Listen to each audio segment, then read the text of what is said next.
ከቤት ጋራ ተያይዞ የተነሳው ከመኖሪያ ቤት ጋራ እንግዲህ እዚህ ምክር ቤት ባለፉት 5 አመታት ስንገናኝ የቤት ጥያቄ ያልቀረበበት ምክር ቤት አላሳለፍንም። እኛም አመራሩም በየደረጃው ያለው ማህበረሰብ ስናወያየው ከቤት ጋራ ተያይዞ ያሉ ጥያቄዎችን ያነሳል። እየሰራን ያለነውንም ስራ የምክር ቤት አባላት እንዳነሳችሁት ይገነዘባል። ነገር ግን ፍላጎትና አቅርቦቱ ባለመጣጣሙ ምክንያት ጥያቄው ይቀጥላል። ዛሬ ብቻ ሳይሆን ከፊታችን ባሉ ጊዜያቶችም የሚነሱ ጥያቄዎች መካከል እንደሚሆኑ ምንም የሚያጠራጥር ነገር የለውም።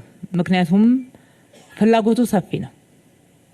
አቅርቦቱ በፍላጎቱ ልክ በአንድ ጊዜ ተመልሶ ሊያልቅ የማይችልበት በቂና ተጨባጭ ምክንያቶች አሉ። በአንድ በኩል እንደምታውቁት የተከበሩ የምክር ቤት አባል ጥያቄውም እንዳነሱት በሚሊዮኖች ተመዝግበው እየቆጠቡ ቤት ሲጠባበቁ የነበሩ የከተማችን ነዋሪዎች አሉ። ታቅዶ ሲሰራ የነበረው ቤት ደግሞ ለነኚህ ሚሊዮኖች በዋናነት ወደ 270 ሺህ የሚደርስ ቤት እንደነበረ ደጋግመን ለዚህ ምክር ቤት አቀርበናል። ሁለተኛ የተመዘገበው ብቻ ሳይሆን አዳጊ ፍላጎት በመሆኑ ምክንያት በየጊዜው ቤት የሚጠይቅ ሰው እየጨመረ ነው የሚመጣው። ወደ ከተማችን በስራ ፍለጋም የሚመጣው በማህበረሰቡ ውስጥም ወጣቱ ራሱን ችሎ መኖር ሲገባው በዛ እድሜ በሚደርስበት ሰዓት ወጥቶ መኖር ይፈልጋል። ቤት ጥያቄ ይቀጥላል። ቀድሞም ባይመዘገቡም እንኳን የቤት ጥያቄ ደግሞ ማህበረሰቡ ውስጥ ያላቸው ጥያቄ ያላቸው ሰፊ ናቸው። የመንግስት ሰራተኛው ቁጥር በየጊዜው እየጨመረ ነው ያለው። የመንግስት ሰራተኛውንም ጨምሮ የቤት ፍላጎት አለ ማለት ነው። እነኚህ ሁሉ ፍላጎቶች አቻችለን በተጨባጭ ምላሽ እየሰጠን የምንሄድበት መንገድ ከስትራቴጂ አንፃር አቅርቦትን መጨመር ነው የሚል ነው የተከተልነው። አሁን እሱ ማስታወስ ስለሚያስፈልግ ነው። የቆጣቢዎቿን ብቻ ከውስጡ ነጥለን እንድንመልሳለን ብንል ማህበረሰባችን ጋር ያለውን ጥያቄና ቅሬታ በተሟላ ሁኔታ አይመልሰው። እሱ አንዱ ጥያቄ ነው። ስለዚህ የማህበረሰባችንም ጥያቄ ማንንም ወደ ኋላ ይተው ልማት እንዳይሆን ልማታችን እንዴት አድርገን ነው ምን መልሰው የሚል የ10 አመት ስትራቴጂ ተቀርጦ ከዛ ውስጥ የ5 አመት ያንዱን ዙር አሁን ጨርሰናል። እሱ የታደረሳችሁት የሚል ማህበረሰቡም በየደረጃው እየጠየቀን ያለው ምክር ቤቱንም ጥያቄ በዛ ደረጃ ነው መረዳው። አቅርቦትን መጨመር ነው። እያንዳንዱን የከተማ ነዋሪ ቤት የሚፈልገውን የቤት ባለቤት ማድረግ አይቻልም። የትም ሀገር አልተደረገም። ነዳጅ ባላቸውም የሚጠቀሱና የሚያበድሩና የሚረዱትም በዛ ደረጃ አላደረጉም። ግን የቤት የተሻለ ቤት አቅርቦት በከተማቸው ላይ እንዲኖር በሀገራቸው ላይ እንዲኖር ነው የሚሰሩት። ከዚህ የተነሳ 5ቱን ስትራቴጂዎች ቀርጸን እዚሁ ምክር ቤት አጸድቀን ስራ ስንተገብረው ቆይተናል። አንደኛው መንግስት በጀት መድቦ የሚሰራበት አግባብ ነው። ሁለተኛው መንግስትና የግል ሴክተር በጋራ ሆኖ የሚሰራበት አግባብ ነው። ሶስተኛው ግለሰብ ራሱ የሚገነባው ነው። አራተኛው በሪል ስቴት በድርጅቶች የሚገነባ ነው። አምስተኛው ግለሰብና ግለሰብ ገንዘብ ያለውና መሬት ያለው ተቀናይቶ የሚሰራበት ነው። በበጎ አድራጎት የምንሰራው መንግስት የሚሰራው የሚባለው ማዕቀፍ ውስጥ ነው ይዘነው ያለነው። ይህንም መነሻ በማድረግ ባለፉት 5 አመታት ለህዝባችን ቃል በገባነው መሰረት የገነባነው አቅርቦቱን በመጨመር በግል ሴክተሩ ጨምሮ ወደ 480 ሺህ ደርሷል። በብዙ ፈተና ውስጥ ሆነን 480 ሺህ ቤቶችን ለህዝባችን አቅርቦት መጨመር ላይ ማከል ችለናል ማለት ነው። ከዚህ ውስጥ ቆጣቢዎችን በተመለከተ ለተነሳው ወደ 139 ሺህ የሚሆነው ቤት የጋራ መኖሪያ ቤቶች ነው። ግማሾቹ ከለውጡ በፊት የተጀመሩ ናቸው። የተወሰነ ስቴፕ ላይ ደርሰው ቆመው የነበሩ፣ ሌሎቹን ደግሞ የጋራ መኖሪያ ቤቶች ይሰራበታል ተብለው ውል ተይዞባቸው በተለያየ እክል ምክንያት በወቅቱ ሳይሰሩ የቆዩትን እንዲሰሩ በማድረግ አጠቃላይ በጋራ መኖሪያ ቤቶች 139 ሺህ ያክል ቤቶችን አጠናቀን ለቆጣቢዎች ማድረስ ችለናል። ወደ 106 ሺህ የሚሆነው በሁለት ዙር የወጣ እጣ መሆኑን ምክር ቤቱ ያስታውሳል ከ2011 ጀምሮ ማለት ነው። ከዛ በቀጣይነት ደግሞ ይሄ ቀበሌ ቤት እየፈራረሰባቸው ያሉ ዜግነት ክብራችንን በማይመጥን ደረጃ የሚኖርበት የፍሳሽ ማሳለፊያ እንኳን የሌለው መጸዳጃ ቤት የሌለው ወይም ካለው ደግሞ በሰልፍ ሰው የሚጠቀምበት ሁኔታን በጣም የባሰበትን የነጠልን ወይም ደግሞ ቅድሚያ እየሰጠን ማህበረሰቡንም እያሳተፍን እነሱን በጥገና ጀመርን። በጥገና ከከተማ መሬት አጠቃቀም አንፃር ብዙ የሚያዋጣ ሆኖ ስላላገኘ ነው ወደ ህንጻዎች ቀይረን በህንጻዎች ግንባታ ወደ 46000 ቤት አድርሰናል። ቤቱ ፈርሶ የተሰራላቸው ብቻ አይደሉም እንዲገቡበት የተደረጉት የልማት ተነሺዎችም የገባሉ። በየደረጃው ደግሞ ያሉ ቅድሚያ ሊሰጣቸው የሚገባ ለማህበራዊ ችግር የተጋለጡ አረጋውያን የሆኑ በለተለያዩ ችግሮች የተጋለጡ የሀገር ባለውለታዎችንም ጭምር ግልጽ በሆነ መስፈርት አስቀምጠን ስናቀርብ ቆይተናል። ሌሎቹን በክራይ መልክ ነው የሰራ ነው።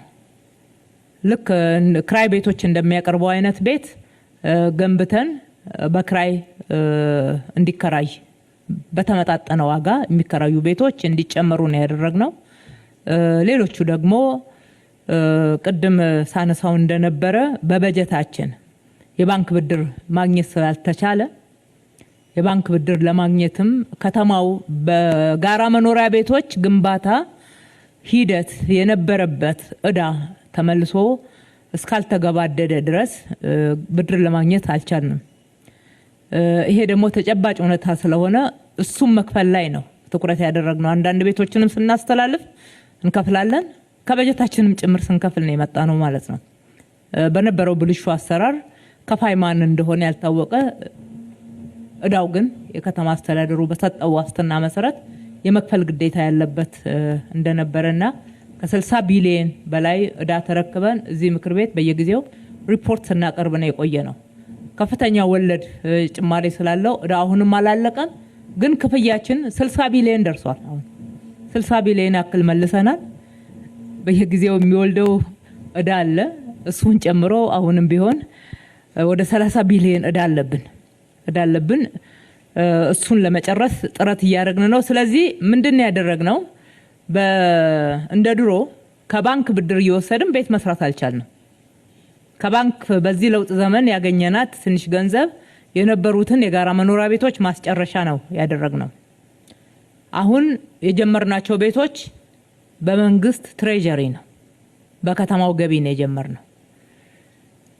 ቆጣቢዎችን እንዴት አድርገን በመንግስት ገንዘብ ወይም ደግሞ በመንግስት በጀት የተገነቡ ቤቶችን መክፈል የሚችሉበት አግባብን እንዘረጋለን የሚለው ከንግድ ባንክ ጋራ ተነጋግረንበት አሰራሩ ላይ ወደ መግባባት መተናል። ስለዚህ አሁን እየተሰሩ ያሉት ቤቶች አንደኛ በቁጥር ስንት ናቸው፣ ሁለተኛ የትኞቹ ናቸው ለቆጣቢዎች የሚደርሱት ከሚለው ጥያቄ አንፃር በመንግስት እየሰራን ያለነው በመንግስት በጀት ከትሬጀሪ በወጣ ገንዘብ እየገነባን ያለነው ወደ 50,000 የሚደርሱ ቤቶች ናቸው። በመንግስትና የግል አጋርነትም የተጀመሩት 120,000 እንዲጀመሩ ከተዋዋልናቸው ውስጥ 55,000 የሚሆኑት ተጀምረዋል። በድምሩ ወደ 105,000 በግልና መንግስት አጋርነት ወደ 55,000 ናቸው። ሲደመር ወደ 105,000 የሚደርሱ ቤቶች ተጀምረዋል። እነኚህም ቤቶች የምናደርገው የመጀመሪያው ቅድሚያ የምንሰጠው ለቆጣቢዎቹ ነው። ቆጣቢዎቹ የአሁኑ ዋጋ በሚመጥን መንገድ መቆጠብ እንዲችሉ የቤቶች ኮርፖሬሽን በየጊዜው እያሳሰበን ያለው ውይይቶችም ተደርገዋል። የዛሬ 15 ዓመትና 20 ዓመት በቆጠቡት ዋጋ ይሄን ቤት ማቅረብ አይቻልም። ነገር ግን ደግሞ መክፈል የሚችሉት እንዲሆን ታስቦበታል ማለት ነው። አንደኛ ቅድሚያ የምንሰጠው እሱ ነው። በፓብሊክ ፕራይቬት ወይም ደግሞ በመንግስትና የግል አጋርነት የሚሰሩት እየተሰሩ ያሉትም ላይ የመንግስትን ድርሻ ቤት ሳይሆን መውሰድ ያሰብነው ወይም ደግሞ የወሰንነው የዋጋ ማካካሻ እንዲሆን የዋጋ ማካካሻው ነው ከኛ ጋራ በአጋርነት የሚሰራው የግል ሴክተር የሚሸጠው ቤት ሳይሆን ለነኚህ ቆጣቢዎች የሚያቀርበው የግል ሴክተሩ የሚያቀርብበት ዋጋ እንዲያዋጣው እኛ ድርሻችንን ለዋጋ ማካካሻ እንደ መንግስት እንተዋለን። የግል ሴክተሩ በተለየ ሁኔታ ጉዳት ሳይደርስበት በጣም ጠባብ ፕሮፊት ማርጂን ሆኖ ቆጣቢው ደግሞ አፎርደብል የሆነ ቤት ማግኘት እንዲችል እየሰራን ያለነው እነኚህ እንግዲህ ከ40 እጅ እስከ 95 እጅ የደረሱ ቤቶች አሉ። ምናልባት ምክር ቤቱ በሚቀጥለው ክትትል ማየት ከቻለ አቃቂ ወርቁ ሰፈር ተብሎ የሚጠራው አካባቢ ላይ እየተጠናቀቁ ያሉ ቤቶች አሉ። አሁንም አቃቂ ገላንጉራ ላይ እየተጠናቀቁ ያሉና በስፋትም እየተጀመሩ ያሉ ቤቶች አሉ። ቱሉ ዲምቱ ወደ ማጠናቀቅ ደረጃ ላይ ያመጣናቸው ቤቶች አሉ። ገርጂ በተመሳሳይ ሁኔታ እየተጠናቀቁ ያሉ ቤቶች አሉ። እንደዚህ እያልን እዚህም 7 ደረጃ አካባቢና ደጃቹ በአካባቢም የሚሰሩ ቤቶች አሉ። አሁን ደግሞ በቅርብ ቀን መርካቶ ቅጠል ተራ አካባቢ የጀመርናቸው ቤቶች አሉ። እነሱ በአብዛኛው የአካባቢ ሰው የሚገባበት ነው የሚሆኑት። እንደዚህ እያልን ችግሩን ለማቃለል እየሄድን ነው። በዚህ ብቻ ሳይሆን በተጨማሪ እየተሰራ ያለው በማህበርም ተደራጅተው እንዲሰሩ እድል ተሰጥቷል። በማህበር ተደራጅተው እንዲሰሩ ከተደረገው ውስጥ በ2018 ወደ ግንባታ የገቡትን ብቻ ለማንሳት 119 ማህበራት ወደ ግንባታ ገብተዋል። በእነኚህ 119 ማህበራት 13630 ቤቶች ናቸው ግንባታ የተጀመሩት። መሬት በነፃ ነው የምናቀርበው። መሰረተ ልማት በነፃ ነው የምናቀርበው። እስከ ሳይት ድረስ የሚደርሰው ቤቱ ላይ የሚሰራውን መሰረተ ልማት ብቻ ነው ማህበራቱ ወጪ የሚያወጡበት። ይሄ እንዳለ ሆኖ ከዚህ ውስጥ የተለያዩ ማህበራት በተለይ ቆጣቢዎች ወደ 13000 የሚሆነውን ይሸፍናሉ ማለት ነው። የተቀሩት የመምራን ቤቶች ናቸው የተጀመሩት። የመምራን ቤቶች ከ630 በላይ ቤቶች ወደ ግንባታ ገብተዋል። የተረፉት ደግሞ በዝግጅት ሂደት ላይ ነው። እኛ መሬቱን አዘጋጅተናል ከኮንትራክተር ጋርና ከመሳሰሉት ጋራ ሂደትን መጨረስ ላይ ነው የሚገኙት። ይሄ ብቻ አይደለም። አቅርቦትን ከመጨመር አንፃር በሪል ስቴት በአፓርትመንት በተለያዩ ያንን ደግሞ መግዛት የሚገባው ማህበረሰብም ታሳቢ ተደርጎ መሬት አቅርበን ክትትል አድርገን እየደገፍን የሚሰሩ ስለሆኑ 32073 ቤቶች እየተገነቡ ነው ያሉት።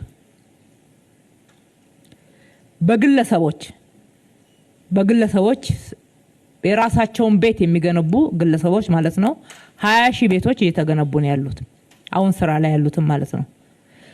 ይሄንን በኮፕ 32 ዝግጅታችንም ምክንያት አድርገን የየጊዜው የየሳምንቱን አፈጻጸማቸውን ክትትል እያደረግን ያጋጠማቸውን ማነቆች እየፈታን ውጤታማ እንዲሆኑ እያደረግን ነው። በአጠቃላይ በአሁኑ ወቅት ግንባታ ላይ ያሉ የመንግስትን ጨምሮ 165903 ቤቶች በግንባታ ሂደት ላይ ነው ያሉት። በደንብ እንዲጠናቀቁ ከዚህ በፊቱ እየተሰነካከሉ ረጅም ጊዜ እንዳይወስዱ ክትትል እናደርጋለን ማለት ነው። መንግስት ድርሻ ባለውና በሚሰራበት ላይ በበጎ አድራጎት ከሚገነቡት ውጪ እና በቁጠባ የሚሰሩ ወይም ደግሞ በመንግስት ትሬጀሪ ለክራይ ከሚሰሩት ቤቶች ውጪ ያሉትን ለቆጣቢዎች ነው ቅድሚያ የምንሰጠው። በዚህ ሂደት ነው እየተከታተልን ያለነው። በአጠቃላይ እንግዲህ እንደ ህዝባችን ውሳኔ መሰረት በሚቀጥለው ምርጫ ዘመን ህዝቡ ድምጽ ሰጥቶን የምንመረጥ ከሆነ በእቅዳችንም ላይ በይፋ የተቀመጠው በ10 አመቱም ሮድማፓችን ላይ በተቀመጠው በየአመቱ 100 ሺህ ቤቶችን እየገነባን ለመሄድ ነው እንደ መንግስት። የግል ደግሞ በዛ ላይ ተጨማሪ ቤቶችን ሲገነቡ ይሄ አቅርቦት ችግር ይቃለላል። አሁንም ውጤቱን ካየነው እስካሁን ድረስ በተሰራው እውነቱን ለመናገር ከተማው ላይ የቤት አቅርቦት ላይ በተለይ የሪል ስቴት ቤቶች ሽያጭ ላይ የገበያ መረጋጋት ታያላችሁ። ለክራይ የሚቀርቡ ቤቶች እንዳሉ መመልከት ችለናል። በሌላ በኩል ደግሞ ብልሽት ያለባቸው አሉ። እሱ እንዳይቀጥሉ ክትትል ማድረግ መንግስትም ሬጉሌት የማድረግ ኃላፊነቱን ይወጣል። በዚህ መንገድ ነው የምንሰራው።